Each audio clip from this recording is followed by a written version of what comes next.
ஆனால் அநேக நேரங்களில் நம்முடைய ஜெபம் கேட்கப்பட்ட மாதிரி தெரியலையே. அது ஏன்?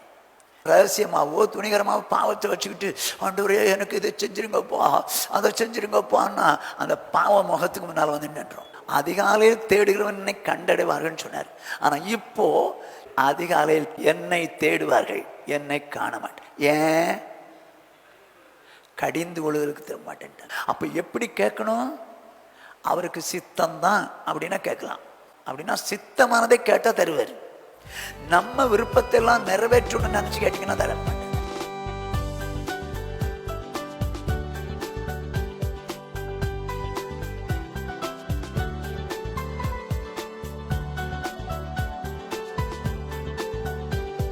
கண்களை மூடி கர்த்தரை நோக்கி பார்ப்போம். எங்களை நேசிக்கிற எங்கள் மகா பரிசுத்தமுள்ள எங்கள் பரலோக பிதாவே, உம்முடைய பரிசுத்தமுள்ள நாமத்தை வாழ்த்தி ஸ்தோத்திரிக்கிறோம். கிருபை இரக்கமுள்ள தேவனே அம்மை ஸ்தோத்திரிக்கிறோம். இந்த மாலை வேளையிலே நாங்கள் வேதத்தை ஆராய்ந்து பார்க்கும்படி வந்திருக்கிறோம். தேவனே, நாங்கள் ஆராயும் போது அது எங்களுக்கு விளங்கி கொள்ள உதவிச்சிங்க. வாழ கிருபை தாங்க. இயேசு கிறிஸ்துவின் நாமத்தில் பிதாவே, ஆமென். நீதிமான் என்கிற தலைப்பின் கீழே நாம் தியானித்து வருகிறோம். உலகத்தில் எல்லாரும் பாவம் செய்துட்டோம். பாவம் செய்யாதவங்க யாரும் இல்லை. எல்லாரும் பாவம் செய்து ஏமா கட்டுப்பிட்டோம். பாவிகளை ரட்சிக்க இயேசு கிறிஸ்து வந்தார் உலகத்திற்கு. அப்போ எப்போ ஒரு மனுஷன் ரட்சிக்கப்படுறானோ அவன் தான் நீதிமான். வேதம் சொல்கிறது, நம்முடைய நற்கிரிகளினாலே ஒருவனும் நீதிமானாக முடியாது. நம்முடைய நற்கிரிகளினாலே ஒருவனும் நீதிமானாக முடியாது. அப்போது எல்லாரும் பாவம் செஞ்சுட்டாங்க. எப்போ ஒரு மனிதன் நீதிமானாகிறான்னா ரோமர்கள் நிருபம் 5வது அதிகாரம் 9வது வசனம்.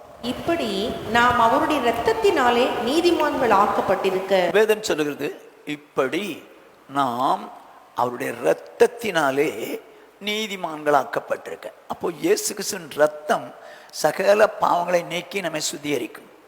நம்மை சுத்திகரிக்கும் போது நீதிமான்கள் ஆக்கப்பட்டிருக்கிறோம் என்று வேதம் சொல்லுகிறது. ஆகிலும் இது முற்று பெறவில்லை. வேதம் சொல்லுகிறது, தீத்துவின் புஸ்தகம் 3வது அதிகாரம் 6வது வசனம். தமது கிருபையினாலே நாம் நீதிமான்கள் ஆக்கப்பட்டு. போதும். இப்போ நம்முடைய கிரியையினாலே நீதிமான்கள் ஆக்கப்படவில்லை, அவருடைய கிருபையினாலே நாம் நீதிமான்களாக்கப்பட்டிருக்கிறோம். எப்படியாம்? 5ஆம் வசனம் சொல்லுகிறது, நாம் செய்த நீதியின் கிரியை நிமித்தம் அவர் நம்மை ரட்சியாமல் தமது இரக்கத்தின்படியே மறுஜென்ம முழுக்கினாலும் பரிசுத்த ஆவியுடைய புதிதாக்குதலினாலும் நம்மை ரட்சித்தார். இவ்விதமாய் கிருபையினாலே நாம் என்ன பண்ணோம்? நீதிமானாக்கப்பட்டோம். எப்படி? நாம் செய்த நீதியின் கிரியைகளின் நிமித்தம் அவர் நம்மை ரட்சியாமல் தமது இரக்கத்தின்படியே மறு ஜென்ம முழுக்கினால். அப்படின்னா என்ன? ஞானஸ்நானம். ஞானஸ்நானத்தினாலும் பரிசுத்த ஆவியினுடைய புதிதாக்கினாலும் நம்மை ரட்சித்தார். இவ்விதமாய் நாம் அவருடைய கிருபையினாலே நீதிமான்களாக்கப்பட்டோம். நீதிமான்களாக்கப்பட்டோம். ஆகவே நீதிமான்கள் யார்? மனம் திரும்பி பாவத்திலிருந்து இயேசுவின் இரத்தத்தினால் கழுவப்பட்டு பாவ மன்னிப்பு கண்டு ஞானஸ்நானம் பெற்று பரிசுத்தாய் பெற்றவர்கள் நீதிமான்கள். ஓகே, இந்த நீதிமான்களை குறித்து தான் நாம் பல வாரங்களாக தியானித்து வருகிறோம். கடந்த வாரத்தில் நாம் நீதிமான்களை குறித்து தியானித்த போது என்ன தியானித்தோம்? சங்கீதம் 58:11. அப்பொழுது மெய்யாய் நீதிமானுக்கு பலன் உண்டென்றும் மெய்யாய் பூமியிலே நியாயம் செய்கிற தேவன் உண்டென்றும் மனுஷன் சொல்லுவார். சொல்லுது, மெய்யாய் நீதிமானுக்கு பலன் உண்டு. இப்போ தேவன் என்ன செய்யறாராம்? கட்டாயம் நீதிமானுக்கு பலன் கொடுக்கிறவர். ஏன்னா இந்த பூமியில நீதிமான் அவரை நம்பி வாழ்றான். அப்போ பலன் கொடுக்கிறவராக இருக்கிறார். எப்படி பலன் கொடுக்கிறார்? எந்த விஷயத்திலே பலன் கொடுக்கிறார் அப்படின்னு சொன்னா, நம்ம கடந்த வாரத்தில் தியானிச்சது, வசனம் கை கொள்வதனால் மிகுந்த பலன் உண்டு. அப்ப நீதிமான் மிகுந்த பலனை பெற்றுக்கொள்ள வேண்டும் என்றால் வசனம் கை கொள்கிறவனாக இருக்க வேண்டும். 2வதாக பூமியின் விளைவின் பலன் அவனுக்கு கிடைக்கும். பூமியின் விளைவின் பலன். இஸ்ரவேல் ஜனங்கள் வனாந்திரத்தில் நடந்தபோது அவர்கள் விளைச்சல் விளைவித்தார்கள். அதிலே பலன் கிடைத்தது. எப்படி பலன் கிடைத்தது? வேதம் காணிக்கைக்கு ஏற்ற பலன். காணிக்கைக்கு ஏற்ற பலன். அப்படியானால் என்ன செய்யணுமா? நீதிமான் கொடுக்கிற காணிக்கைக்கு ஏற்ற பலன் கொடுக்கிறவர் என்று சொல்லி பார்த்தோம். ஏனென்றால் நம்ம எந்த மனுஷன் மேல ரொம்ப அன்பு வச்சிருக்கோமோ அந்த மனுஷன் கொடுப்போம். அப்படின்னா தேவன் மேல எந்த மனுஷன் அதிகமாக அன்பு வச்சிருக்கானோ அவன் அதிகமாக கொடுப்பான். அதுக்கேற்றபடி ஆசீர்வாதம் நம்முடைய வருமானத்தில் இருக்கும். இப்போ நம்ம விவசாயம் பண்ணலை, நமக்கு சம்பாதிக்கிறோம். இந்த சம்பாத்தியத்தில் கர்த்தர் ஆசீர்வாதத்தை வைக்கணும்னா நம்ம எந்த அளவுக்கு ஆண்டவருக்குன்னு கொடுக்குறோமோ அந்த அளவுக்கு தேவன் ஆசீர்வாதத்தை கட்டளையிடுவார், பலனை கட்டளையிடுவார் என்று சொல்லி தியானித்தோம். மூன்றாவதாக, வசனத்தை விதைப்பவன் மெய்பலனை அறுப்பான். நீதிமான் என்ன செய்வான்? மெய்யான பலனை அறுக்கணும்னா வசனத்தை மற்றவங்களுக்கு சொல்றவனாக இருப்பான். நான்காவதாக, கிரியைக்கு தக்க பலன். அப்படியானால் அவன் என்னென்ன கிரியைகள் தேவனுடைய பார்வையில் பிரியமாக இருந்து கிரியை செய்தானோ அதுக்கு ஏற்ற பலன் ஆண்டவர் தருவார். ஆனால் நீங்கள் பூர்ண பலனை பெறும்படிக்கு எச்சரிக்கையாயிருங்கள். நம்ம எல்லா காரியத்திலும் வசனத்தின்படி வாழ்ந்து வாழ்ந்து வாழ்ந்து பூர்ண பலன் பெற்றுக்கொள்ளும்படி எச்சரிக்கை. ஆனால் அதே நேரத்தில் என்ன சொல்லுது? உங்கள் பலனை இழந்து போகாதபடிக்கும் எச்சரிக்கையாயிரு. எப்படி ஒரு மனுஷன் பலனை இழந்து போறான்? யெகோவா சாட்சிகள் என்று சொல்லக்கூடிய வேதத்துக்கு மாறான, கிறிஸ்துவின் உபதேசத்திற்கு மாறான காரியங்களை கைக்கொள்வார்களானால் யாரு? நீதிமான்கள். அப்பொழுது நம்முடைய பலனை இழந்து போயிடுவோம். வேதம் அப்படிதான் சொல்லும். கிறிஸ்துவின் உபதேசத்திற்கு மாறாக யெகோவா சாட்சிகள் என்று சொல்லக்கூடிய அவர்களுடைய உபதேசங்களுக்கு நாம் செவிசாய்ப்போமானால் நம்முடைய பலன்களை இழந்து போவோம் என்று சொல்லி கடந்த வாரத்திலே தியானித்தோம். இந்த வாரத்திலே நீதிமொழிகளின் புஸ்தகம் 15வது அதிகாரம் 19ஆம் வசனம், நீதிமான் என்ற தலைப்பின் கீழே இந்த வாரத்திலே நாம் கற்றுக்கொள்ள வேண்டியது என்ன? நீதிமொழிகள் 15வது அதிகாரம் 29வது வசனம். துன்மார்க்கருக்கு கர்த்தர் தூரமாக இருக்கிறார், நீதிமான்களின் ஜெபத்தையோ கேட்கிறார். என்னவா? துன்மார்க்கருக்கு கர்த்தர் தூரமாக இருக்கிறார், நீதிமான்களின் ஜெபத்தையோ கேட்கிறார். அப்போ நீதிமான்கள் யார்? மனம் திரும்பி ஞானஸ்தானம் பெற்று பரிசுத்தாய் பெற்றோர் நீதிமான்கள். இப்போ வேதம் சொல்லுது நீதிமான்களின் ஜெபத்தையோ கேட்கிறார். இப்போ நீதிமான்களின் ஜெபத்தை கேட்கக்கூடியவர். ஆனால் அநேக நேரங்களில் நம்முடைய ஜெபம் கேட்கப்பட்ட மாதிரி தெரியலையே. அது ஏன்? நீதிமான்கள் தான். ஏன் அநேக நேரங்களில் ஜெபம் கேட்கப்படவில்லை? இதை முதல்ல நாம் பார்த்துட்டு அப்புறம் நீதிமான்களுக்கு எப்போ ஆண்டவர் செவி சாய்த்து ஜெபத்திற்கு பதில் செய்வார் என்கிறத பின்னால் பார்ப்போம். முதல்ல நீதிமான்கள் தான். நீதிமான்களின் ஜெபத்தையோ கேட்கிறார் என்று எழுந்தாலும் ஏன் அநேக நேரங்களில் நம்முடைய ஜெபத்திற்கு பதில் வரவில்லை? நீதிமான்கள் தான். ஏன் பதில் கிடைக்கல? ஒன்று, நீதிமொழிகளின் புஸ்தகம் 28வது அதிகாரம் 9வது வசனம். வேதத்தை கேளாதபடி தன் செவியை விலக்குறோண்டி ஜெபமும் அருவருப்பானது. என்னவா? வேதத்தை கேளாதபடிக்கு தன் செவியை விலக்கிறவனுடைய ஜெபம் அருவருப்பு. நீதிமான் தான், நீதிமான் தான். ஆனால் வசனம் சொன்னா அதெல்லாம் வேண்டாங்க, அப்படிலாம் என்னால் வாழ முடியாதுங்க, அப்படிலாம் என்னால் செய்ய முடியாதுங்க அப்படின்னு சொல்லி செவியம் விளக்குறான் பாருங்க, அவன் ஜெபம் கேட்கப்படாது. நான் உதாரணமாக சொல்கிறேன். 1வது அதிகாரம் 25 முதல் 28 வரை. என் ஆலோசனை எல்லாம் நீங்கள் தள்ளி என் கடிந்து கொள்ளுதலை வெறுத்தீர்கள். என் ஆலோசனைகளை எல்லாம் நீங்கள் தள்ளி, ஆலோசனைகள் எல்லாம் கை கொள்ள வேண்டியவங்க, ஆனால் எல்லாம் தள்ளி என் கடிந்து கொள்ளுதலை வெறுத்தீர்கள்.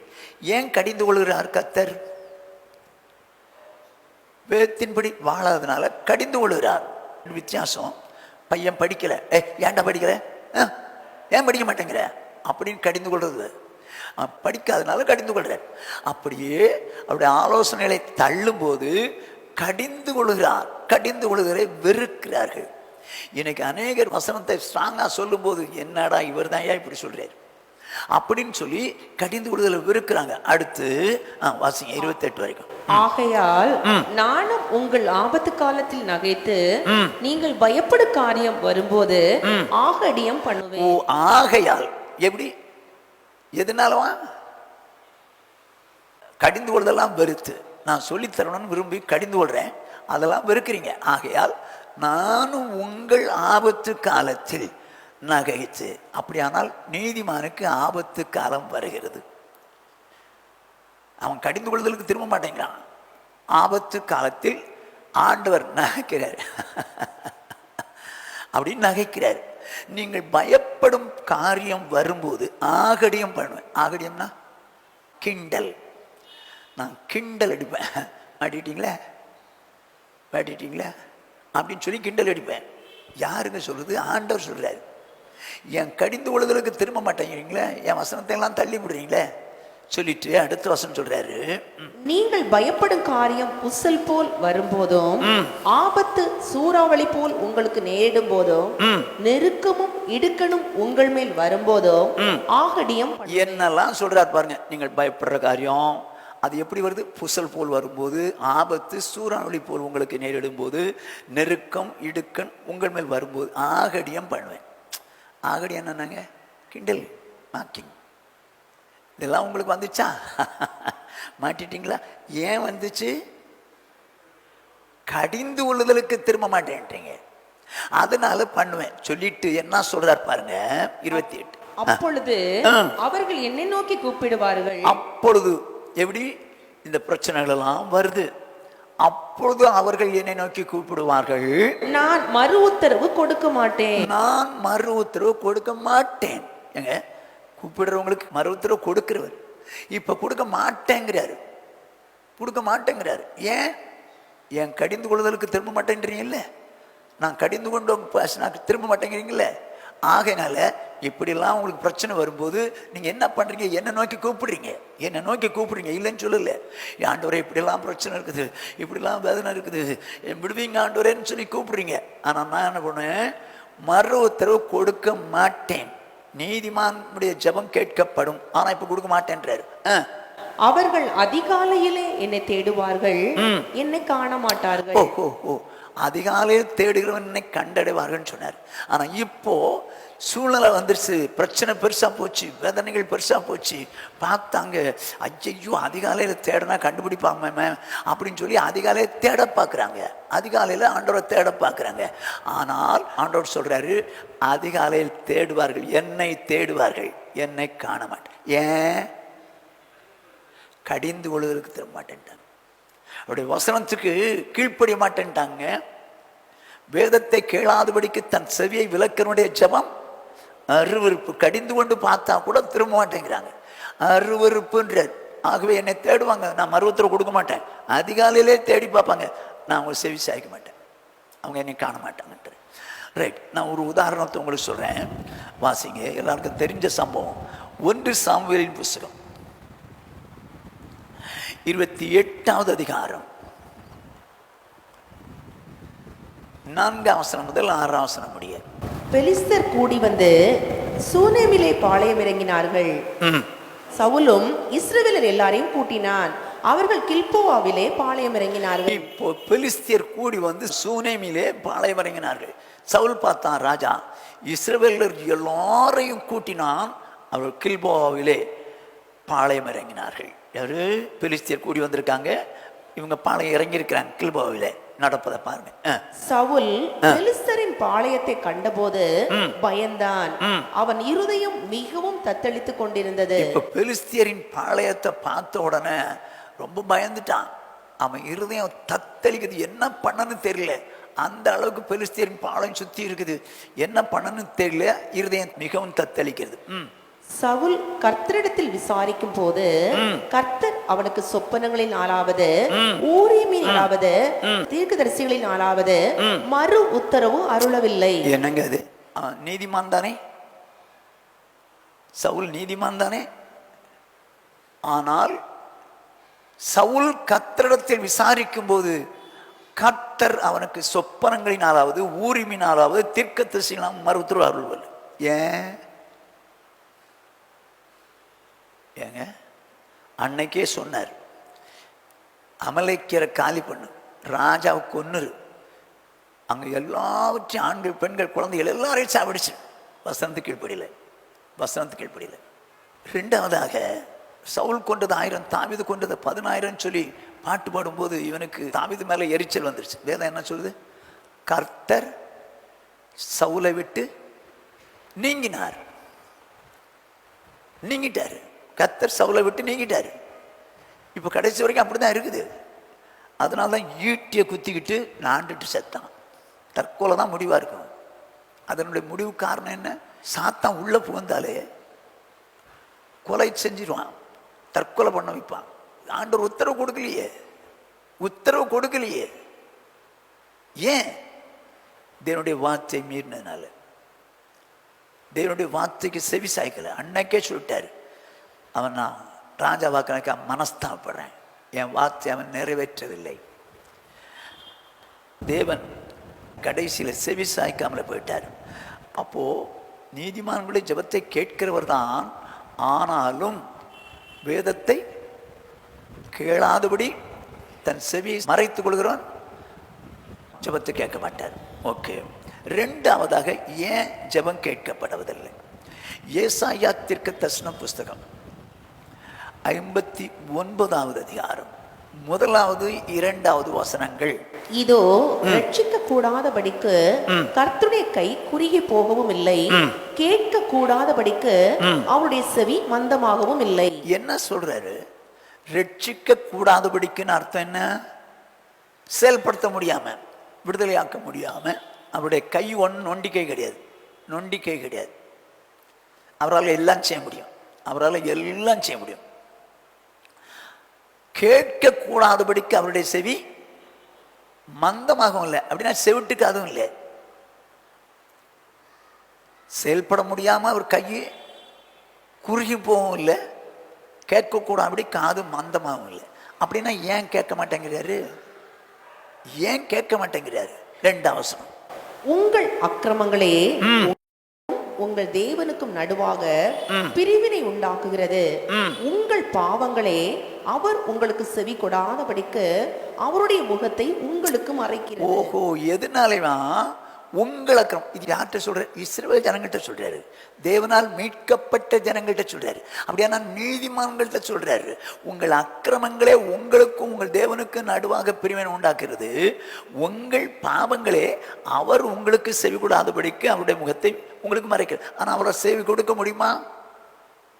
காது மந்தமான காது இல்லை, கை நொண்டி கையும் இல்லை, செய்யக்கூடியவர். ஆனா என்ன ஆகுது? அவருடைய முகத்தை மறைக்குதான், செவி கூடாதபடிக்கு. ஏன்? அவருடைய பாவங்கள்.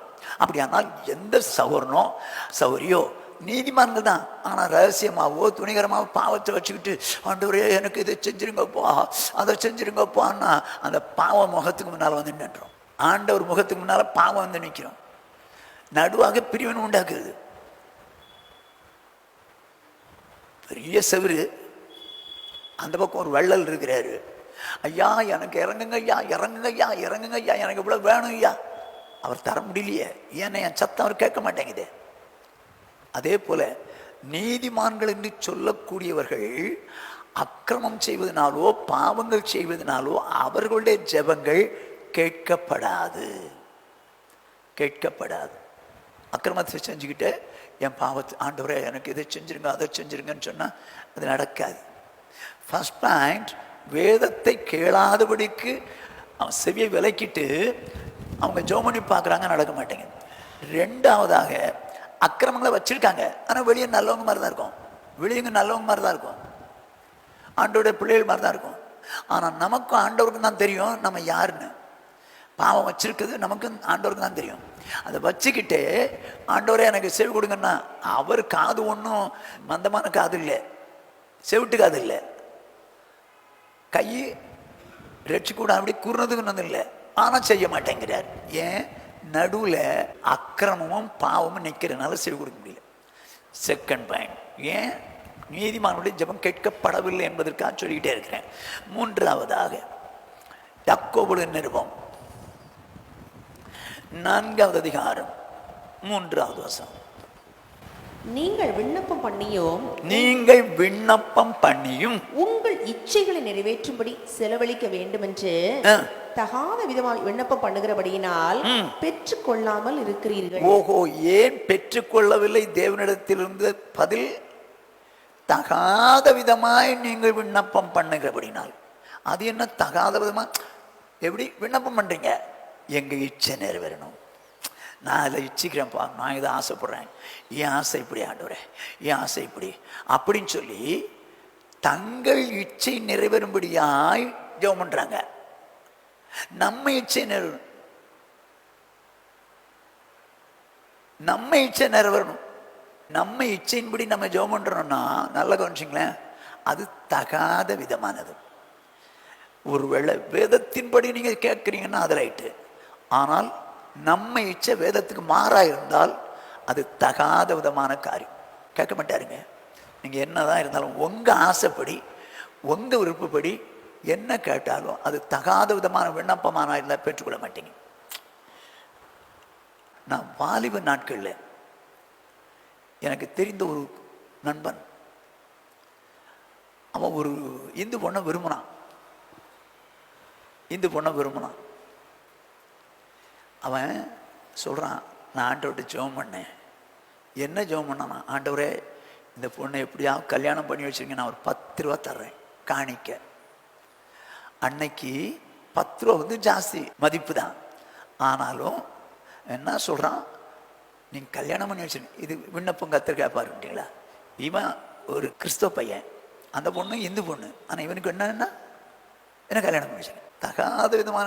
இப்போ இப்படி சொல்றேன், இப்போ கவனமா கேட்டுங்க.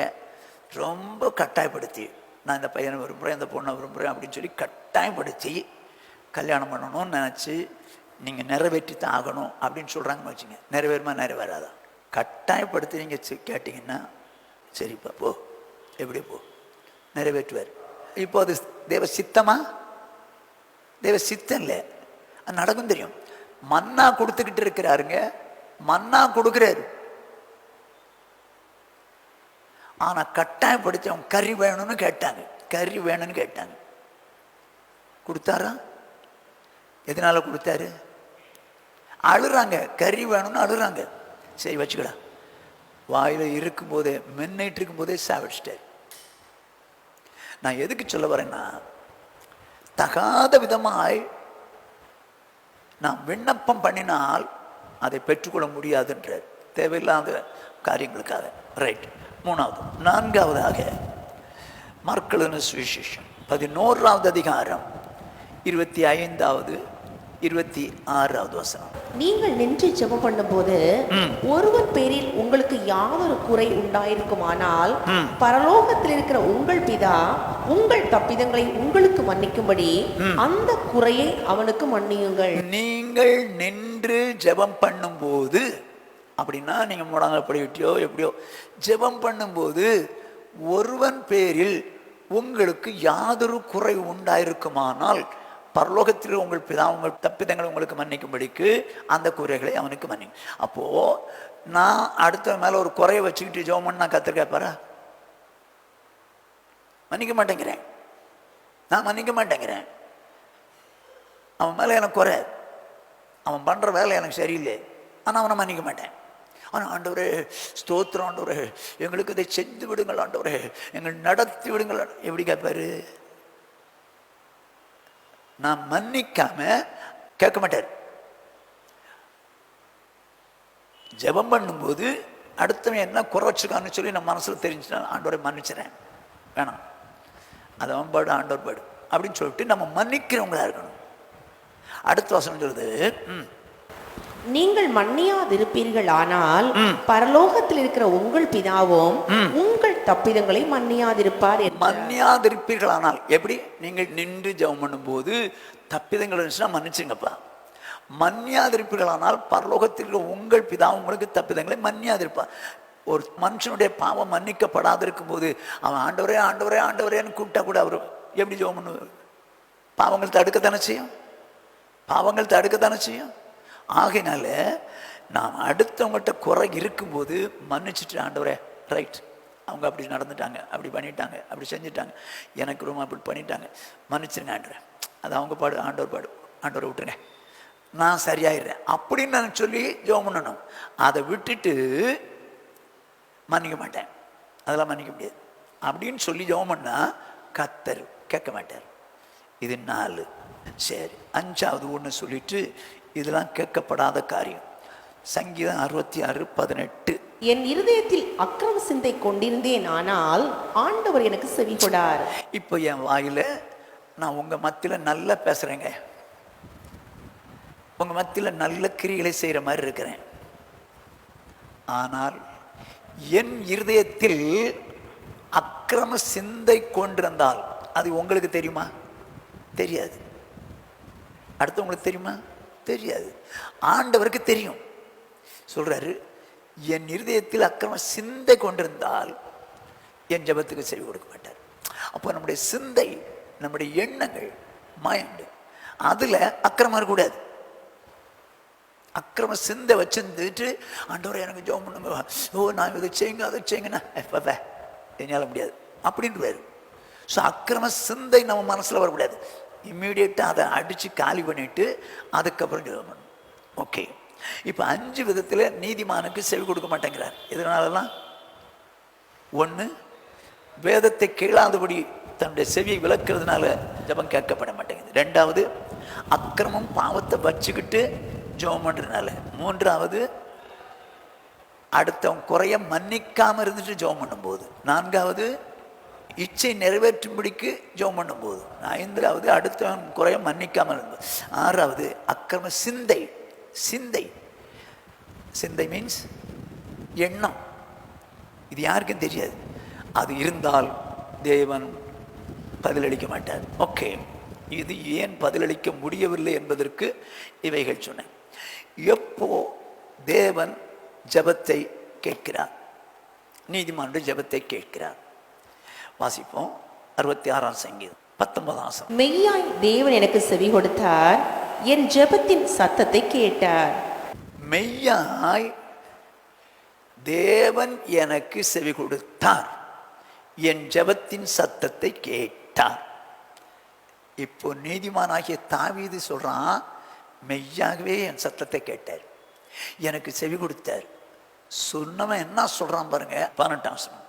என் இருதயத்தில் அக்கிரம சிந்தை கொண்டிருந்தேன், ஆனால் ஆண்டவர் எனக்கு செவி கொடார். செவி கொடுக்க மாட்டார் சொல்லிட்டு 19 சொல்றான், மெய்யாய் தேவன் எனக்கு செவி கொடுத்தார். அவனுக்கு தெரியுது, அக்கிரம சிந்தை கொண்டிருந்தேன் ஆனால் ஆண்டவர் செவி கொடுக்க மாட்டார். ஆனால் மெய்யாய் தேவன் எனக்கு செவி கொடுத்தார், என் ஜெபத்தின் சத்தத்தை கேட்டார். அப்படின்னு அர்த்தம் என்ன? அக்கிரம சிந்தை அவன்கிட்ட இல்லைன்றான். அக்கிரம சிந்தை இல்லை, அவனுடைய சிந்தை மைண்ட்ல அக்கிரமங்கிறதே கிடையாது. ஆகினால சொல்றான், மெய்யாய் கர்த்தர் எனக்கு செவி கொடுத்தார். அப்போ நீதிமானுக்கு செவி கொடுக்கிறார். அக்கிரம சிந்தை இல்லாம இருக்கும்போது, ஆண்டவர் நோக்கி விண்ணப்பம் பண்ணும்போது கர்த்தர் செவி கொடுக்கிறார் சத்தத்துக்கு. அதுக்கு உதாரணம் சொல்றேன் பாருங்க. அதுக்கு உதாரணம் 1 சாமுவேல் 30ஆவது அதிகாரம் 7வது 8வது. தாவீது அகிமெலேக்கின் குமாரனாகிய அபியத்தார் என்னும் ஆசாரியனை நோக்கி, ஏபோத்தை என்னிடத்தில் கொண்டு வா என்றான். அபியத்தார் ஏபோத்தை தாவீதினிடத்தில் கொண்டு வந்தான். தாவீது கர்த்தரை நோக்கி, நான் அந்த தண்டை பின்தொடர வேண்டுமா, அதை பிடிப்பேனா என்று கேட்டான்.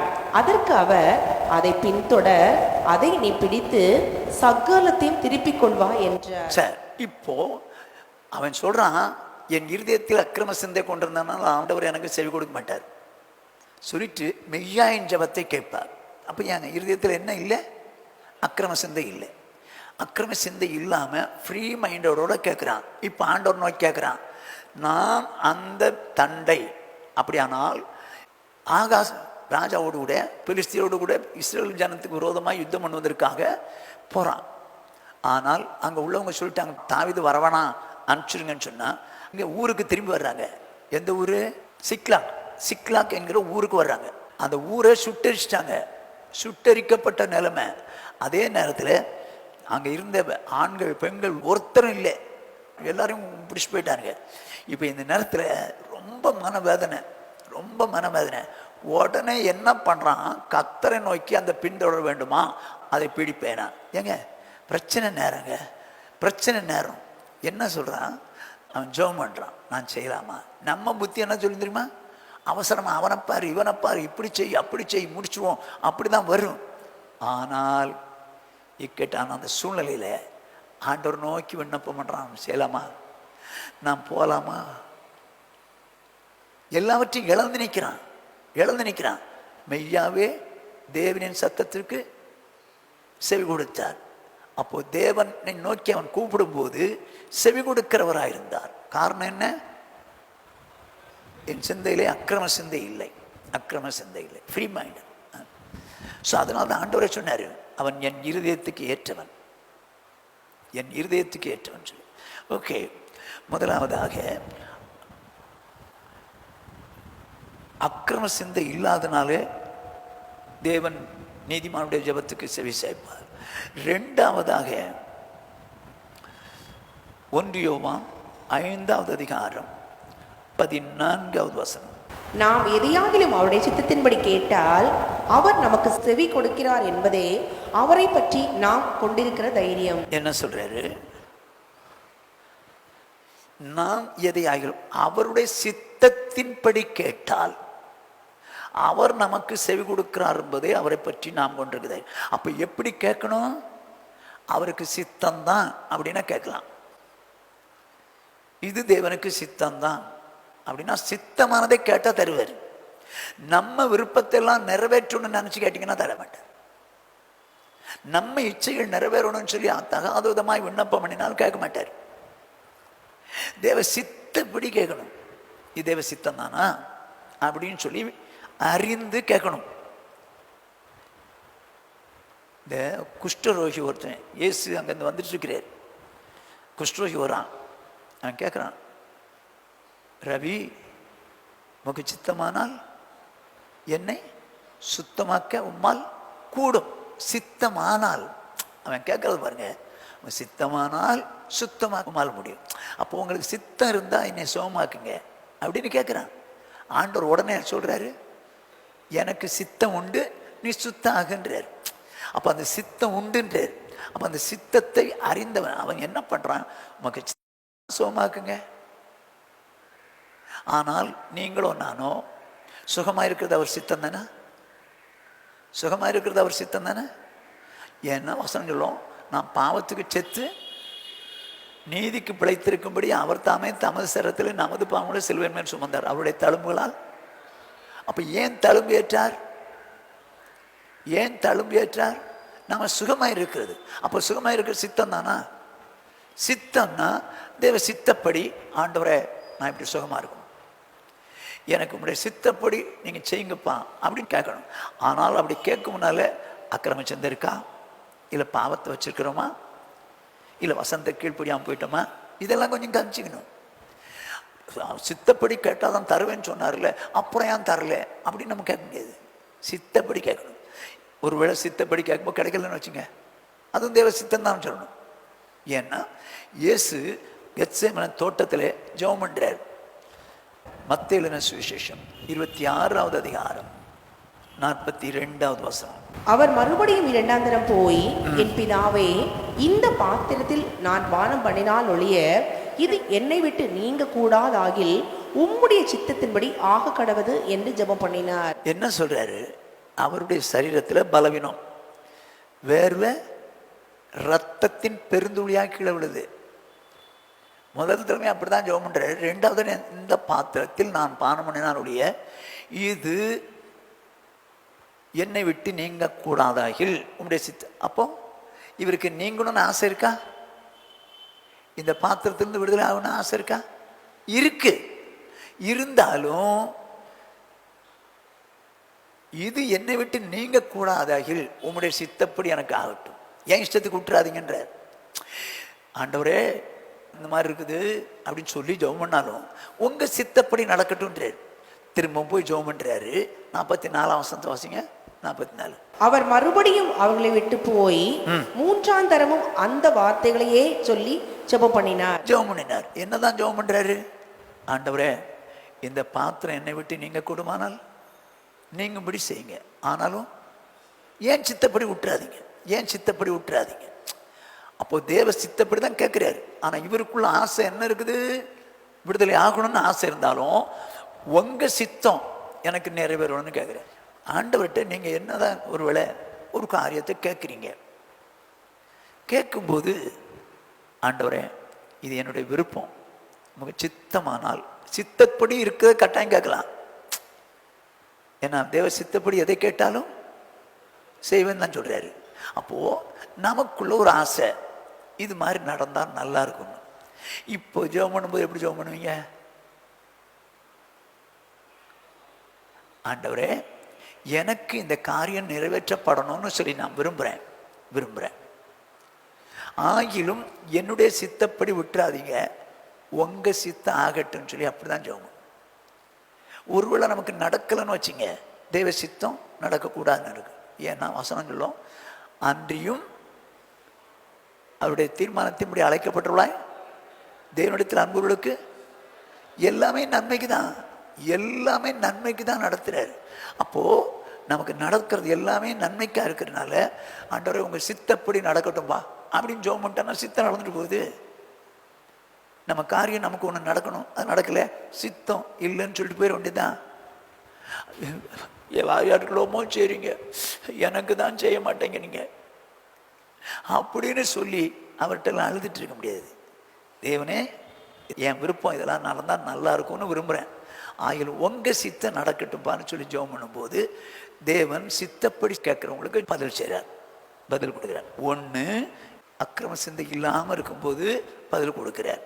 ரெண்டாவது, எப்படி தேவ சித்தப்படி கேட்கும்போது பதில் கொடுக்கிறார். மூன்றாவதாக மத்தேயு எழுதின சுவிசேஷம் 21வது அதிகாரம் 22வது வசனம். மேலும் நீங்கள் விசுவாசம் உள்ளவர்களாய் ஜெபத்திலே எவைகளை கேட்பீர்களோ அவைகளை எல்லாம் பெறுவீர்கள் என்றார். ஓ, இப்ப என்ன சொல்லுது? நீங்கள் விசுவாசம் உள்ளவர்களாய் ஜெபத்திலே எவைகளை கேட்பீர்களோ அவைகளை எல்லாம் பெறுவீர்கள் என்றார். அப்போ நம்ம ஜெபம் எப்படி இருக்கணும்? விசுவாசத்தோடு கேட்கிறவங்களா இருக்கணும். தந்தாச்சி தரலாம், பரவாயில்ல, தோத்திரம் கேட்டு வைப்போமே அப்படின்னா அது விசுவாச ஜெபம் இல்லை, விசுவாச ஜெபம் இல்லை. விசுவாசங்கிறது என்ன சொல்லுங்க? நம்பப்படுவர்களின் உறுதியும் காணப்படாதவர்களின் நிச்சயம். இப்போ நம்புறதுன்னா என்ன, விசுவாசம்னா என்ன? இப்போ ஒரு பாக்கியனான் இருக்கிறார், அவர் கையில் பைபிள் இருக்கு. பிரதர் பைபிள் தாங்க பிரதர், தாங்க வச்சுங்க. இப்போ பைபிளை பார்த்துட்டேன், அவர் தருவார் நம்புறேன். அவர்கிட்ட பைபிளும் கிடையாது, ஒன்றும் கிடையாது. ஆனால் பிரதர் பைபிள் வேணும் பிரதர், அப்படியா? நம்மளை என்ன விசுவாசிக்க கொடுப்பேன்னு விசுவாசிக்கிறாரு அப்படின்னு எண்ணி இங்கே வாங்கியா கொடுக்குறேன். விசுவாசம் வேற, நம்பிக்கை வேற. வசனம் சொல்லுது, நம்பப்படுகிற உறுதி தருவார். அடுத்தது காணப்படாத நிச்சயம். என்கிட்ட அவர்கிட்ட பைபிளே இல்லை, நிச்சயமா தருவார். ஸோ இதுதாங்க விசுவாசம். வசனம் விசுவாசம் உள்ளவர்களாய் ஜெபத்தில் எவைகளை கேட்பீர்களோ அவைகளை எல்லாம் பெற்றோம். அப்போ விசுவாசத்தோடு கேட்கணும். கேட்டு வைப்போமே. ஆண்டவர் சொல்லும்போது சொன்னார், அந்த இடத்துல நினைக்கிறேன், மலையை பார்த்து பெயர்ந்து சமுத்திரத்தில் தள்ளுண்டு போன்னு சொல்லி நீங்கள் விசுவாசித்தீங்கன்னா அது அப்படியே ஆகுன்னு. அதைத்தான் சொல்கிறாரு, விசுவாசம் உள்ளவளோ எதை கேட்பீர்களோ அதை பெற்றுக்கொள்வீர்கள் அப்படின்னு சொன்னார். இப்போது இந்த பிரசங்கத்தை இந்த ஒரு பாஸ்டர் சபையில் பிரசங்கம் பண்ணாராம். அப்படி பிரசங்கம் பண்ணும்போது ஒரு அம்மாவுக்கு பெரிய வேதனை. ஒவ்வொரு தடவையும் இந்த மலையை தாண்டி தாண்டி போக வேண்டியிருக்கு சர்ச்சுக்கு. ஆனால் நீங்கள் விசுவாசம் உள்ளவளை மலையை பார்த்து பெயர்ந்து சமுத்திரத்தில் தள்ளுண்டு போ அப்படின்னு சொன்னால் அது அப்படியே ஆகுன்னு பாஸ்டர் சொன்னார். அப்போ வசனம்னு சொல்லுது இல்லை அப்படின்னு சொல்லிட்டு ஜெபம் பண்ணுறாங்களாம், ஜெபம்ட்டு கண்ணை சோதரம் சோதரம் மலை போ எப்படி போகுதா இல்லையான்னு சொல்லி இவருக்கு எப்படி என்ன பண்ணுறாங்க, இவங்களுக்கே சந்தேகம். ஆனால் போகணும்னு சொல்லி எண்ணணும். இது வந்துட்டு நடக்காதுங்க, நடக்காது. விசுவாசம் உள்ளவங்களாம் கேட்கணுமா? விசுவாசம் உள்ள ஜெபம் பிணியாளியை கூட ரட்சிக்கும். நம்ம விசுவாசத்தோடு கூட கேட்கும்போது அது கூட கர்த்தர் கேட்பார். இப்போ யாக்கோபுல நிருபம் 1வது அதிகாரம் 6வது 7வது வசனங்கள். ஆனாலும் அவன் எவ்வளவாகிலும் சந்தேகப்படாமல் விசுவாசத்தோடே கேட்க கடவன். விசுவாசத்தோடு கேட்கிறவன் எவ்வளவாகிலும் சந்தேகப்படாமல் விசுவாசத்தோடு கேட்க கடவன். சந்தேகப்படுகிறவன் காற்றினால் அடிபட்டு அலைகிற கடலின் அலைக்கு ஒப்பாயிருக்கிறான். சந்தேகப்படுகிறோம், கேட்டுட்டோம், ஆனாலும் என்ன பண்ணல, அது நடக்குமோ நடக்காதோ அப்படின்னு சந்தேகப்படுறான். அவன் எப்படியா காற்றினால் அடிபட்டு அலைகிற கடலின் அலைகளுக்கு ஒப்பா இருக்கிறான் சொல்லிட்டு, அப்படிப்பட்ட மனுஷன் எப்படிப்பட்ட மனுஷன்? சந்தேகத்துல கேட்கிறான் பார்த்தீங்களா? ஆண்டவர் தந்தாலும் தரலாம், தராமலும் போலாம், தருவாரா தரமாட்டாரா அப்படின்னு சந்தேகப்படுகிறவன் தான் கர்த்தரிடத்தில் எதையாகிலும் பெறலாம் என்று நினையாதிருப்பான். அடிச்சாரடி எப்படி? தான் கர்த்தரிடத்தில் எதையாகிலும் பெறலாம் என்று நினையாதிருப்பான். அப்போ விசுவாசத்தோடு கேட்டா கொடுப்பேன்றாரு, ஆனா சந்தேகத்தோடு கேட்டா கிடைக்குமோ, கேட்டு வைப்போமே அப்படின்னு எண்ணி கேட்டால், அப்படி சந்தேகத்தில் கேட்டா எதையாகிலும் பெறலாம் என்று நினையாதிருப்பான. அப்போ தேவனிடத்தில் நம்ம ஒரு காரியத்தை கேட்டா, தேவன் இதை செய்ய வல்லவர் வல்லவர் அப்படின்னு சொல்லி விசுவாசத்தோடு கூட கேட்கிறவங்களா இருக்கணுமா? ஆனா நமக்கு அந்த நேரத்துல விசுவாசம் ஆடி போயிடும். இதெல்லாம் நடக்கிற காரியமா, முடிகிற காரியமா அப்படின்னு சொல்லி அந்த மாதிரி நினைப்போம். இப்போ மாத்தாள் சொல்றான், இங்க இருந்தீரானால் சௌரன் மரித்திருக்க மாட்டான் அப்படின்னு சொல்றேன், மரியாதை தான் சொல்றேன். இப்போ எங்க வச்சிங்கன்னு கூப்பிட்டு கேட்கும்போது, ஆண்டவரே 4 நாளாச்சே நாருமே என்ன சொல்றாரு ஆண்டவரே, நீ விசுவாசித்தால் தேவனுடைய மகிமை காண்பாய். அப்ப விசுவாசிக்கிறவனுக்கு எல்லாம் கூடுன்றார். அப்போ நீங்களும் நானும் விசுவாசித்து கேட்கும்போது கர்த்தர் செய்வார். இந்த இஸ்ரேல் ஜனங்களை கர்த்தர் கூட்டிட்டு போகும்போது கானானுக்கு போய் 12 வரை வேவுபாசி சொன்னார். இப்ப இந்த 10 பேர் துர்ச்செய்தியை பரம்பு பண்றாங்க. 2 பேர் மட்டும் சொல்றாங்க, கர்த்தர் நம்மோடு இருந்தால் நாம் அவளை எளிதாய் ஜெயிக்கலாம் அப்படின்னு சொல்றாங்க. இப்ப யாருடைய காரியம் மேல வாங்கிருச்சு? இந்த 10 பேருடைய தான். இவங்க 2 பேரும் விசுவாசத்தில் நிக்கிறாங்க, காலேபு யோசுவாவும். காலேபு தான் சொல்றான், ஆனால் யோசுவாவும் காலேபுக்கும் ஒரே ஆவி. எப்படி நம்ம ஜெயிச்சிடலாம்ப்பா, ஈஸியா ஜெயிச்சிடலாம், அவன் விசுவாசிக்கிறாங்க. ஆனா மற்றவங்க அவரால் முடியும் என்று சொல்லி விசுவாசிக்கிற அளவுக்கு அவங்கள இல்லை. ஏன்னா சூழ்நிலையை பார்த்துட்டாங்க. ஏனாக்கின் புத்திரர் இருக்கிறாங்க, ராட்சதர் இருக்கிறாங்க. அவர்கள் பார்வைக்கு நம்முடைய பார்வைக்கு எப்படி இருக்கிறோம்? வெட்டுக்கிளியை போல் இருக்காங்க. அதெல்லாம் நடக்காத காரியங்க. ஆனா இப்படி எண்ணும் போது எப்படி கர்த்தர் கிரியை செய்வாரு?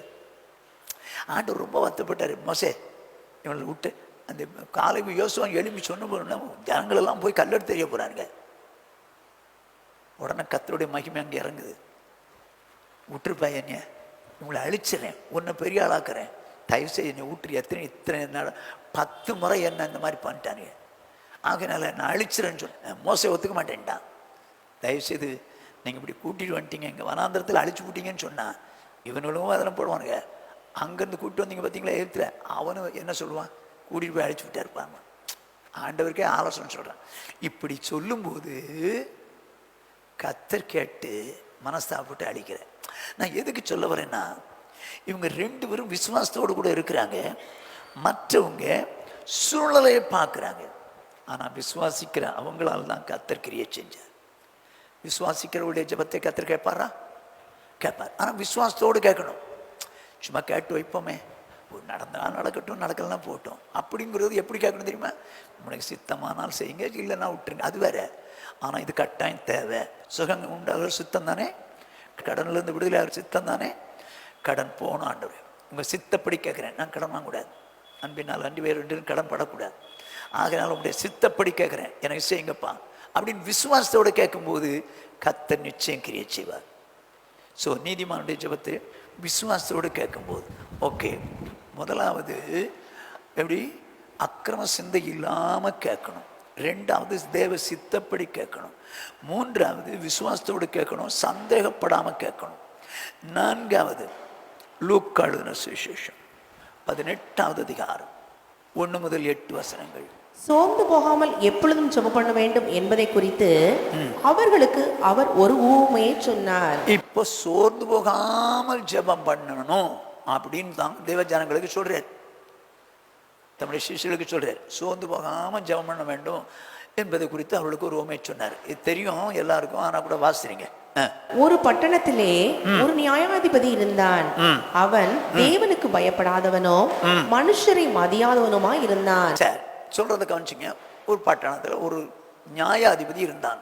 அவன் தேவனுக்கு பயப்பட மாட்டான், மனுஷனை மதிக்கவும் மாட்டான். அப்படிப்பட்ட ஒரு நியாயாதிபதி. என்ன நடக்குது பார்ப்போம். அந்த பட்டணத்திலே ஒரு விதவையும் இருந்தாள். அவள் அவனிடத்தில் போய், எனக்கும் என் எதிராளிக்கும் இருக்கிற காரியத்தில் எனக்கு நியாயம் செய்ய வேண்டும் என்று விண்ணப்பம் பண்ணினாள். ஒரு விதவை எனக்கு என் எதிராளிக்கு இருக்கிற காரியத்தில் எனக்கு நியாயம் செய்ய வேண்டும் என்று விண்ணப்பம் பண்ணினாள். வெகு நாள் வரைக்கும் அவனுக்கு மனதில்லாதிருந்தது. பின்பு அவன், நான் தேவனுக்கு பயப்படாமலும் மனுஷரை மதியாமலும் இருந்தோம். அவன் சொல்றான் பாருங்க, நான் தேவனுக்கு பயப்படாமலும் மனுஷரை மதியாமலும் இருந்தும் இந்த விதவை என்னை எப்பொழுதும் தொந்தரவு செய்கிறபடியினால் இவள் அடிக்கடி வந்து என்னை அலட்டாதபடி இவளுக்கு நியாயம் செய்ய வேண்டும் என்று தனக்குள்ளே சொல்லிக் கொண்டான் என்றார். எப்படி அடிக்கடி இப்படி தொந்தரவு பண்றாள? நான் தேவனுக்கு பயப்படாதவன் மனுஷன் மதியாதவன் எனக்கு தெரியும், ஜனங்களுக்கு தெரியும். ஆனாலும் அவ தனக்கு ஒரு பிரச்சனைன்னு சொல்லி அடிக்கடி என்ன கொண்டு அலட்டிக்கிட்டு இருக்காள. இவளுக்கு அப்படி அலட்டாதபடிக்கு இவளுக்கு நான் என்ன செய்ய போறேன், நியாயம் செய்வேன் என்று தனக்குள்ளே சொல்லி கொண்டான். இப்போதான் மேட்ருக்கு வர்றாரு ஆண்டவர். பின்னும் கர்த்தர் அவர்களை நோக்கி அநீதியுள்ள அந்த நியாயாதிபதி சொன்னதை சிந்தித்து பாருங்கள். அநீதி உள்ள அந்த நியாயாதிபதி சொன்னதை சிந்தித்து பாருங்கள். என்ன சொன்னாரு? அநீதி உள்ள அந்த நியாயாதிபதி சொன்னதை சிந்தித்து பாரு. என்ன சொல்லிட்டாரு? நான் தேவனுக்கு பயப்படாதவன், மனுஷனை மதியாதவன், அப்படி இருந்தும் என்னை அடிக்கடி அலட்டுறாள, அவளுக்கு நான் நியாயம் செய்றேன் அப்படின்னு சொல்லி இருதயத்தில் சொல்லிட்டான். இருதயத்தில் தான் சொல்லிட்டான். ஸோ அந்த அநீதியில் உள்ள நியாயாதிபதி சொன்னதை சிந்தித்து பாருங்கள்.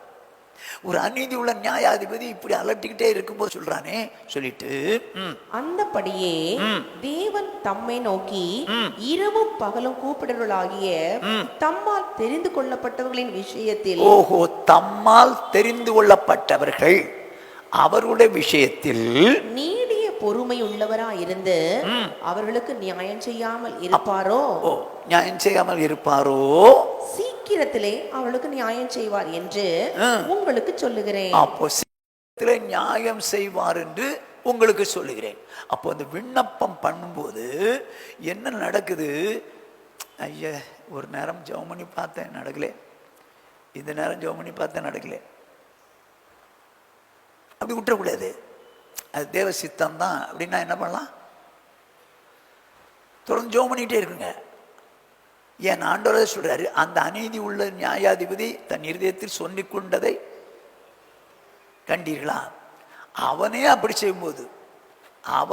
செய்யும்போது அல்லும் பகலும் தம்மை நோக்கி கூப்பிடுகிற தம்மால் தெரிந்து கொள்ளப்பட்டவருடைய விஷயத்திலே நீடிய பொறுமையா இருந்து இரக்கம் செய்யாமல் இருப்பாரோ, சீக்கிரத்தில் செய்வார். அப்போ நமக்கு என்ன செய்யணுமா? ஆண்டவர்கிட்ட பொறுமை, ஆண்டவரே எப்படினாலும் செய்யுங்கப்பான்னு கேட்கும். இப்போ பாருங்க, 1 சாமுவேலின் புத்தகம் 1:12. அவள் கர்த்தருடைய சந்நிதியில் வெகு நேரம் விண்ணப்பம் பண்ணுகிற போது ஏலி அவள் வாயை கவனித்துக் கொண்டிருந்தாள். இப்போ இந்த குழந்தைக்காக தான் ஜெபம் பண்றேன். ஏங்க, இவளோ ஒரு மலடி. இன்னைக்கு ஒரு நாள் தான் ஜெபம் பண்ணியிருப்பாளா? ரொம்ப நாளாக ஜெபம் பண்ணிட்டு வந்திருப்பான். இன்னைக்கு ஆண்டவருடைய சன்னிதானத்தில் ஜெபம் பண்ணும்படி வந்திருக்கிறான். இப்போ அவன் சோர்ந்து போகலை. எப்படி என் ஆண்டவருக்கு செய்ய முடியும் அப்படின்னு சொல்லி ரொம்ப நாளாக ஜெபம் பண்ணதை அதை ஜெபம் பண்ணவா தான். ஆனாலும் திரும்ப வந்து தேவனுடைய சன்னிதானத்தில் ஜெபம் பண்ணுறா. ரொம்ப நாளாக ஜெபம் பண்ணாலும் தேவன் கேட்டாரா? கேட்டார். அப்போது நம்ம சோர்ந்து போகாமல் ஜெபிக்கிறவங்களா இருக்கணும். நமக்கு இது நடக்குமா நடக்காது அப்படிலாம் சந்தேகப்படாமல், ரைட், தேவன் செய்ய வல்லவர்னு சொல்லி சோர்ந்து போகாமல் ஜெபிக்கணுமா. 4வது. 5வதாக யாக்கோபு நிறுவம் 5வது அதிகாரம் 17வது 18வது வசனம். எலியா என்பவன் நம்மை போல பாடுள்ள மனுஷனாய் இருந்தும் மழை பெய்யாதபடிக்கு கருத்தாய் ஜெபம் பண்ணினான். மழை பெய்யாதபடிக்கு கருத்தாய் ஜெபம் பண்ணினான். அப்பொழுது 3 வருஷமும் 6 மாதமும் பூமியின் மேல் மழை பெய்யவில்லை. இப்ப இவன் ஜெபம் எதனால கேட்கப்பட்டதுன்னு சொல்லுங்க? கருத்தாய் ஜெபம் பண்ணான். ரோமன் கத்திரி பைபிள்ல உருக்கமா ஜெபம் பண்ணான்னு இருக்கு. உருக்கமா ஜெபம் பண்ணான், பாரத்தோடு ஜெபம் பண்றான். இதைத்தான் நம்ம சொல்லிட்டு அடுத்த வசனம். மறுபடியும் ஜெபம் பண்ணினான். அப்பொழுது வானம் மழையை பொழிந்தது, பூமி தன் பலனை தந்தது. ஓகே, மறுபடியும் அப்படியே உருக்கமா ஜெபம் பண்றான். வேதம் சொல்றதுக்கு அவங்க கருத்தாய் ஜெபம் பண்ணணும். நம்ம கேட்டு வைப்போமே அப்படிங்கிற மாதிரி இல்லை. ஆண்டவரே இது மேலே செய்ய முடியாண்டவரே அப்படின்னு சொல்லி கருத்தாய் உருக்கமாக ஜெபம் பண்ணணும். இதைத்தான் மறுபடியும் 1 சாமுவேல் 1ஆம் அதிகாரம் 12, 13, 14. அவள் கர்த்தருடைய சந்நிதியில் வெகுநேரம் விண்ணப்பம் பண்ணுகிற போது ஏலி அவள் வாயை கவனித்துக் கொண்டிருந்தான். அன்னாள் தன் இருதயத்திலே பேசினாள், அவளுடைய உதடுகள் மாத்திரம் அசைந்தது, அவள் சத்தமோ கேட்கப்படவில்லை. ஆகையால் அவள் வெறித்திருக்கிறாள் என்று ஏலி நினைத்து, இப்போ அவன் உருக்கமா ஜெபம் பண்ற, சத்தம் வரல, வாய் மட்டும் அசைது ஆண்டவரே அப்படின்னு சொல்லி உருக்கமா ஜெபம் பண்றது, சத்தம் வரல. அவன் என்ன நினைச்சுக்கிட்டான், குடிச்சிருக்கிறா போல. ஆனா இவளோ ஆண்டவருடைய சமூகத்துல உருக்கமா ஜெபம் பண்றா, ஊக்கமா ஜெபம் பண்றா. அதை தேவன் அங்கீகரித்தார். ஏலின்னு சொல்றான், உன் விண்ணப்பம் கேட்கப்பட்டது, நீ போலாம். அருமையானவர்களே, நம்ம வாழ்க்கையில தேவ சமூகத்தில் ஜெபம் பண்ணும்போது ஊக்கமா ஜெபம் பண்ணணும், உருக்கமா ஜெபம் பண்ண. ஆண்டவரே இப்படி இருக்குது, இப்படி செய்ய மாட்டீரோ, இப்படி செய்வீங்க ஆண்டவரே அப்படின்னு சொல்லி ஊக்கமா ஜெபம் பண்ணணும். எத்தனாவது? 5வது. 6வது அப்போஸ்தலர் நடபடியின் புஸ்தகம் 12ஆம் அதிகாரம் 5. அப்படியே பேதுரு சிறைச்சாலையிலே காக்கப்பட்டிருக்கையில் சபையார் அவனுக்காக தேவனை நோக்கி ஊக்கத்தோடு ஜெபம் பண்ணினார்கள். ஊக்கத்தோடுனா என்னங்க சொல்லலாம்? பாரத்தோடு கூட. ஒரு பாரம் இருக்கணும். நம்ம ஜெபம் பண்ணும்போது ஒரு பாரம் இருந்துச்சுன்னா அந்த பாரத்தை கவனிப்பார் கர்த்தர். அந்த பாரத்தோடு கூட ஜெபம் பண்ணதை கர்த்தர் கேட்டு என்ன பண்ணாரு? பதில் செஞ்சார். ஊக்கத்தோடு ஜெபம் பண்ணாங்க. அப்படின்னா ஒரு பாரம், அந்த அளவுக்கு ஒரு பாரத்தை மனசில் வச்சுக்கிட்டு ஜெபிக்கிறவராக இருந்தார். அவங்க ஜெபத்தை கர்த்தர் கேட்டாரா? தேவனுடைய பிள்ளைகள் விசுவாசிகளுடைய ஜெபத்தை கேட்டார். எப்படி? ஊக்கமாக ஜெபம் பண்ணான். அவன் எப்படி ஜெபம் பண்ணான்? எலியா கருத்தாய் ஜெபம் பண்ணான். ஆண்டவரே இப்படி இருக்குப்பா அப்படின்னு சொல்லி கருத்தாய். இவங்க ஊக்கமாக ஜெபம் பண்ணாங்களாம். சரி, 7வது சங்கீதம் 64. தேவனே, என் விண்ணப்பத்தில் என் சத்தத்தை கேட்டருளும், சத்துருவால் வரும் பயத்தை நீக்கி என் பிராணனை காத்தருளும். என்ன சொல்றான் சங்கீதக்காரன் தாவீது? தேவனே, என் விண்ணப்பத்தில் என் சத்தத்தை கேட்டருளும். அது எப்படி? விண்ணப்பத்தில் என் விண்ணப்பத்தை கேட்டருள்னா ரைட்டு. விண்ணப்பம் பண்றேன்னு அதில் என் சத்தத்தை கொஞ்சம் கேட்டு பாருங்க, நான் எப்படி ஜெபம் பண்றேன்னு கேட்டு பாருங்க. விண்ணப்பத்தில் என் சத்தத்தை கேட்டணும். அப்படியானா ஆண்டவரே நீங்க இப்படி செய்ய மாட்டீங்களா? இந்த சத்தம் விண்ணப்பம் தான், ஆனா கெஞ்சி கேட்கிற மாதிரி இல்லை. அப்போ ஆண்டவர் இடத்துல ஆண்டவர் எப்படி ஜெபம் பண்றாங்கன்னு கூட பார்க்குறாரு. விண்ணப்பம் பண்ணும்போது ஆண்டவரே எனக்கு இது செய்யுங்கப்பா, அதை செய்யுங்கப்பா, இது ஆர்டர். ஆனால் விண்ணப்பத்தில் என் சத்தத்தை கொஞ்சம் கேளுங்கப்பா, நான் எப்படி ஜெபம் பண்ணுறேன்னு கொஞ்சம் கேளுங்க. இப்படிலாம் இருக்குதே, நான் எப்படி ஆண்டவரே அப்படின்னு சொல்லி கெஞ்சி கேட்குறது. இதுக்கு ஒரு உதாரணத்தை நான் உங்களுக்கு சொல்கிறேன். எல்லாருக்கும் தெரிஞ்ச சம்பவம். வேதம் சொல்கிறது யாத்ராகமம் 32வது அதிகாரம் 7 - 14. அப்பொழுது கர்த்தர் மோசேயை நோக்கி, நீ இறங்கி போ, எகிப்து தேசத்திலிருந்து நீ நடத்தி கொண்டு வந்த உன் ஜனங்கள் தங்களை கெடுத்துக் கொண்டார்கள். இவர் மலையில் இருக்கிறான் ஆண்டவரோடு கூட. இவங்க விக்கிரகத்தை பண்ணிவிட்டானுங்க கண்ணுக்குட்டிய. கர்த்தர் மேலேருந்து பார்த்துட்டு இறங்கி போ, நீ கூட்டிட்டு வந்த ஜனங்கள் தங்களை கெடுத்து கொண்டார்கள் சொன்ன உடனே அவர்களுக்கு நான் விதித்த வழியை அவர்கள் சீக்கிரமாய் விட்டு விலகினார்கள். அவர்கள் தங்களுக்கு ஒரு கன்றுக்குட்டியை வார்ப்பித்து அதை பணிந்து கொண்டு அதற்கு பலியிட்டு, இஸ்ரவேலரே, உங்களை எகிப்து தேசத்திலிருந்து அழைத்து கொண்டு வந்த உங்கள் தெய்வங்கள் இவைகளே என்று சொன்னார்கள் என்றார். ஆண்டவரே தான் சொல்றாரு, இப்படி சொல்றாங்க போ அப்படின்னு சொல்லிட்டு. பின்னும் கர்த்தர் மோசேயை நோக்கி, இந்த ஜனங்களை பார்த்தேன், இவர்கள் வணங்கா கடுத்துள்ள ஜனங்கள். ஆகையால் என் கோபம் இவர்கள் மேல் மூளவோ நான் இவர்களை அழித்து போடவோ நீ என்னை விட்டுவிடு, உன்னை ஒரு பெரிய ஜாதியாக்குவேன் என்றார். என்ன சொல்றாரு?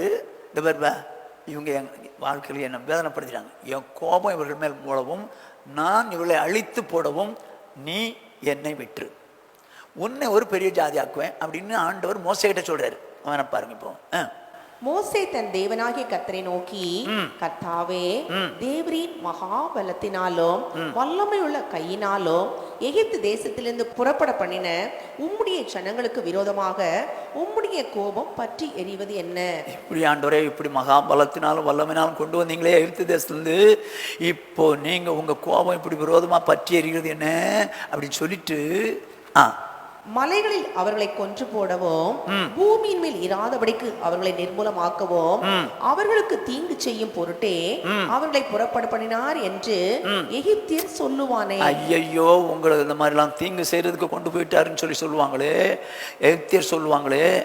உம்முடைய கோபத்தின் உக்கிரத்தை விட்டு திரும்பி உமது ஜனங்களுக்கு தீங்கு செய்யாதபடிக்கு அவர்கள் மேல் பரிதாபம் கொள்ளும். உமது தாசராகிய ஆபிரகாமையும் ஈசாக்கையும் இஸ்ரவேலையும் நினைத்தருளும். உங்கள் சந்ததியை வானத்து நட்சத்திரங்களை போல பெருக பண்ணி நான் சொன்ன இந்த தேசம் முழுவதையும் உங்கள் சந்ததியார் என்றைக்கும் சுதந்திரித்துக் கொள்ளும்படிக்கு அவர்களுக்கு கொடுப்பேன் என்று உம்மை கொண்டே அவர்களுக்கு ஆணையிட்டு சொன்னீரே என்று கெஞ்சி பிரார்த்தித்தான். கவனிங்க,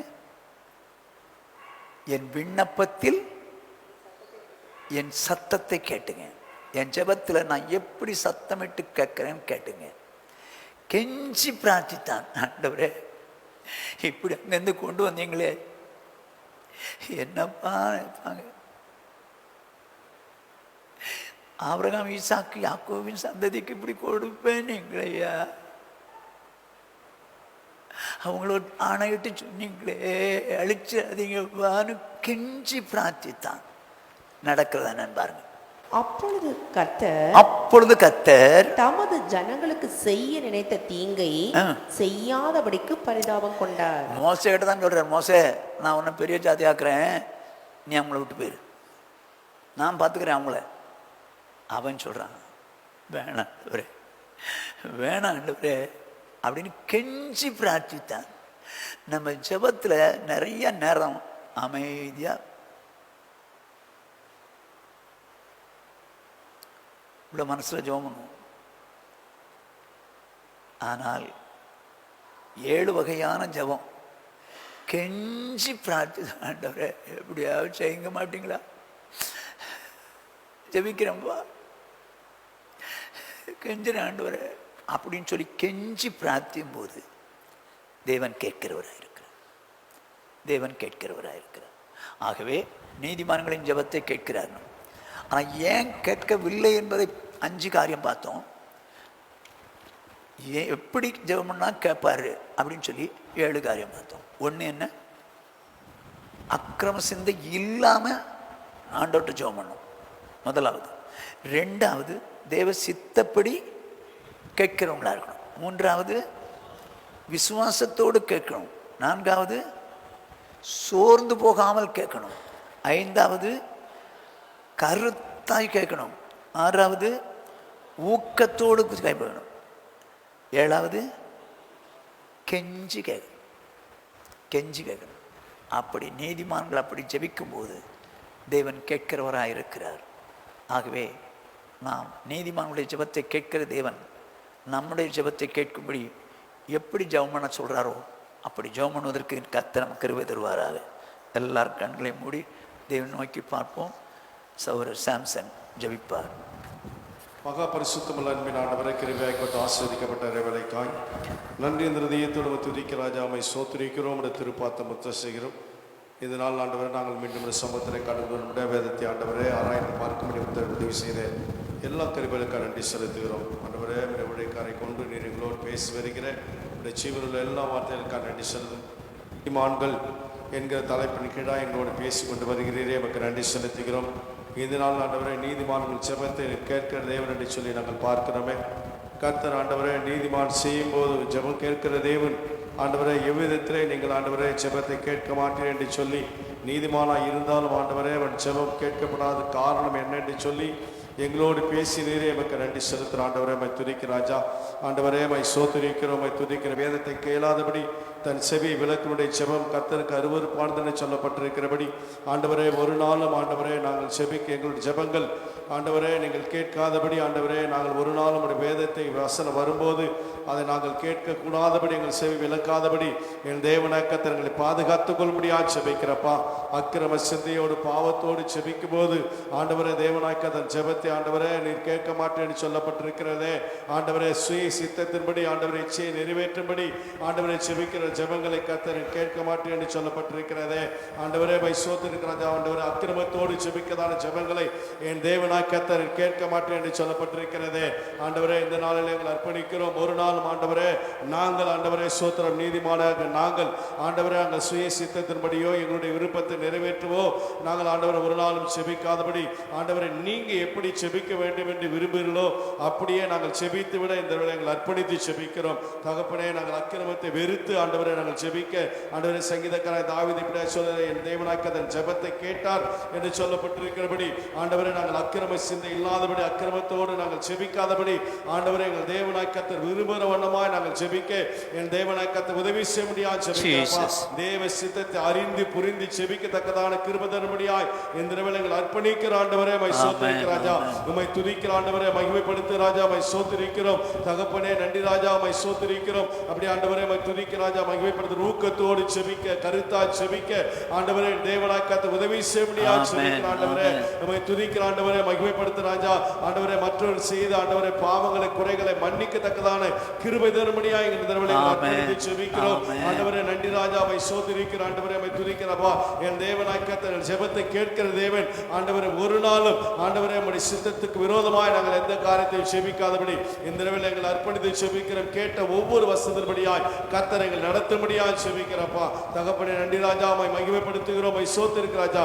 ஆண்டவரே நன்றி இருதயத்தோடு ஆண்டவரே கெஞ்சி பிரார்த்தித்து செபித்தானே மோசே, அப்படியே ஆண்டவரே இந்த கடைசி நாட்கள் வாழ்ந்த நாட்கள் ஏனோ தானோ என்று செபிக்காதபடி ஆண்டவரே நாங்கள் சோர்ந்து போக செபிக்காதபடி எங்கள் ஜெபத்தில் ஆண்டவரே கெஞ்சி பிரார்த்தித்து ஆண்டவரே சோர்ந்து போகாமல் எப்பொழுதும் செபிக்க தேவனாக்கு உதவி செய்ய முடியாது செபிக்கிறப்பா.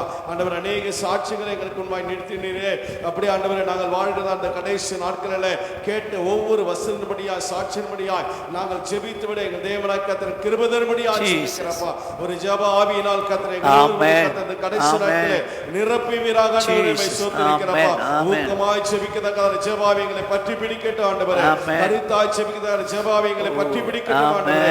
விசுவாசத்தோடு செபிக்கத்தக்க ஜெபாவியங்களை ஒவ்வொருவரையும் பற்றி பிடிக்கட்டும் ஆண்டவரே. கர்த்தர் இப்படிப்பட்டதான கிருபைகளை ஆண்டவரே வந்ததான ஒவ்வொரு சபையாருக்கும் கர்த்தர் இந்த கடைசி நாட்களை ஊற்றும்படியாக செபிக்கிறப்பா. கிருபையில கரங்களை தாழ்த்தர்ப்பணிக்கிற கர்த்தர் நடத்துவீராக, பெரிய காரியங்களை செய்வீராக. இன்னும் வேதத்தில் அநேக ரகசியங்களை மறைபொருளை என் தேவனாய் கர்த்தர் தாசரவத்தை எங்களோடு கர்த்தர் கற்றுக் கொடுக்க முடியாது கேட்கதான வசனங்களை நாங்கள் ஆண்டவர் அப்படியே அபியாசிக்க வாழ்க்கையை பிரயோஜனப்படுத்தக்கதாய் தேவனாய் கர்த்தர் உதவி செய்ய முடியாது செபிக்கிறேன். தாழ்த்து அர்ப்பணிக்கிறேன். இயேசு நாமத்தில் செபிக்கிறேன் எங்கள் ஜீவனில் நல்ல பிதாவே, ஆமென். என் ஆத்துமாவே கர்த்தரை ஸ்தோத்திரி, என் முழு உள்ளமையோட பரிசுத்த நாமத்தை ஸ்தோத்திரி. என் ஆத்துமாவே கர்த்தரை ஸ்தோத்திரி, அவர் செய்த சகல உபகாரங்களை மறவாதே. ஆமென். நம்முடைய கர்த்தராகிய இயேசு கிறிஸ்துவினுடைய கிருபையும் பிதாவாகிய தேவனுடைய அன்பும் பரிசுத்த ஆவியானுடைய ஐக்கியமும் அன்யோன்யமும் ஆறுதலும் சமாதானமும் இன்றும் என்றும் நம்மனவரோடும் உலகிலுள்ள சகல பரிசுத்தாங்களோடு காப்பதாக. ஆமென். ஹல்லேலூயா, ஹல்லேலூயா, ஹல்லேலூயா.